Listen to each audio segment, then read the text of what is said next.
Welcome back again, boys and girls. We're going to continue with The Lion, the Witch, and the Wardrobe by C.S. Lewis, Chapter 3.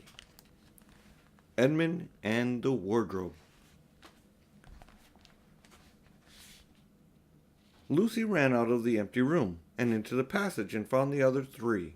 "It's all right," she repeated. "I've come back." "What on earth are you talking about, Lucy?" asked Susan. "Why," said Lucy in amazement, "haven't you been wondering where I was?" "So you've been hiding, have you?" said Peter. "Poor old Lou, hiding and nobody noticed. You'll have to hide a bit longer than that if you want people to start looking for you." "But I've been gone for hours and hours," said Lucy. The others all stared at one another. "Batty," said Edmund, tapping his head. "Quite batty." "What do you mean, Lou?" said Peter. "What I said," answered Lucy. "It was just after breakfast when I went down into the wardrobe, and I've been away for hours and hours and had tea, and all sorts of things have happened." "Don't be silly," "Don't be silly, Lucy," said Susan. "We've only just come out of that room a moment ago, and you were there then." "She's not being silly at all," said Peter. "She's just making up a story for fun, aren't you, Lou? And why shouldn't she?" "No, Peter, I'm not," she said. It's a magic wardrobe. There's a wood inside it, and it's snowing, and there's a faun and a witch, and it's called Narnia. Come and see."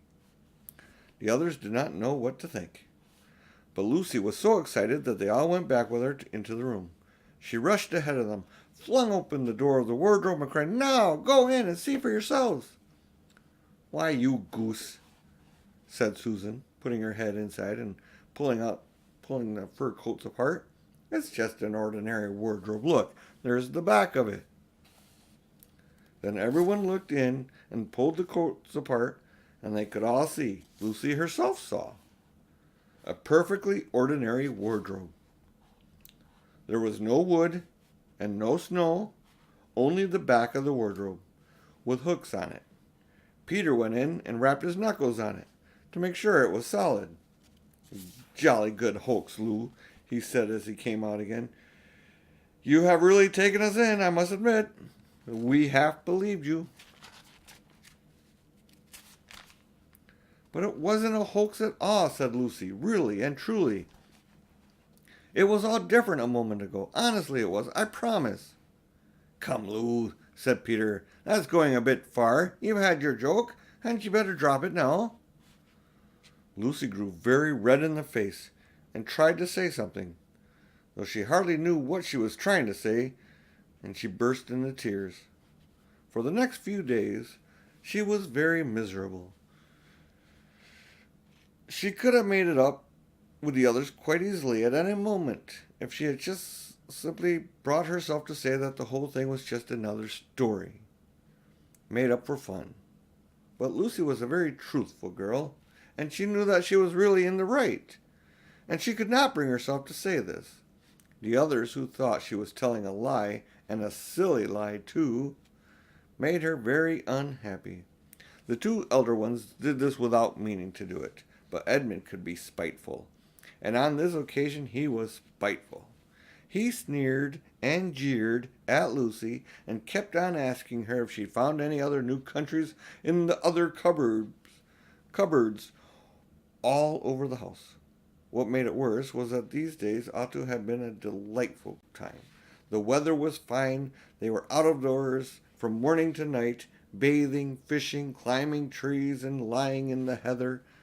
But Lucy could not properly enjoy any of it, and so things went on until the next wet day. That day, when it came to the afternoon, and there was still no sign of a break in the weather, they decided to play hide and seek. Susan was it, and as soon as the others scattered to hide, Lucy went to the room where the wardrobe was. She did not mean to hide in the wardrobe, because she knew that would only set the others to talking again about the whole wretched business. But she did want to have one more look inside, for by this time she was beginning to wonder herself whether Narnia and the faun had not been maybe a dream. The house was so large and complicated and full of hiding places that she thought she would have time to have one look in the wardrobe and then hide somewhere else. But as soon as she reached it, she heard steps in the passage outside, and then there was nothing for it but to jump into the wardrobe and hold the door close behind her. She did not shut it properly because she knew that it is very silly to shut oneself into a wardrobe, even if it is not a magic one. Now the steps she had heard were those of Edmund. He had come into the room just in time to see Lucy vanishing into the wardrobe. He at once decided to get into it himself. Not because he thought it was a particularly good place to hide, but because he wanted to go on teasing her about the imaginary country. He opened the door. There were coats hanging up as usual, and the smell of mothballs, and darkness, and silence, and no sign of Lucy. "She thinks I'm Susan come to catch her," said Edmund to himself, "and so she's just keeping very quiet in the back." He jumped in and shut the door, forgetting what a very foolish thing that is to do.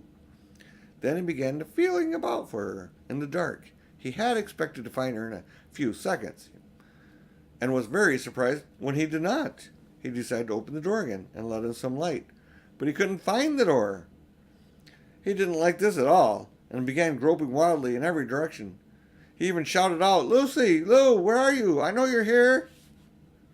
There was no answer, and Edmund noticed that his own voice made a curious sound, not the sound you'd expect inside a cupboard, but the kind of open-air sound.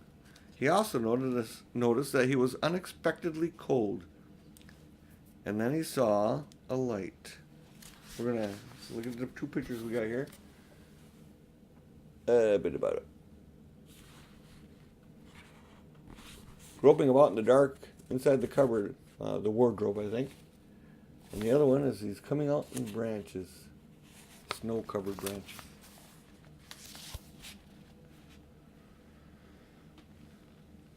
He unexpectedly cold, and when he saw the light. "Thank goodness," said Edmund. "The door must have swung open of its own accord." He forgot all about Lucy and went toward the light, which he thought was the open door of the wardrobe. But instead of finding himself stepping out into the spare room, he found himself stepping out from the shadow of some thick, dark fir trees and into the open place in the middle of a wood. There was crisp, dry snow under his feet, and more snow lying on the branches of the trees. Overhead there was a pale blue sky, the sort of sky that one sees on a fine winter day in the morning. Straight ahead of him he saw between the tree trunks the sun, just rising, very red and clear. Everything was perfectly still, as if he were the only living creature in the whole country.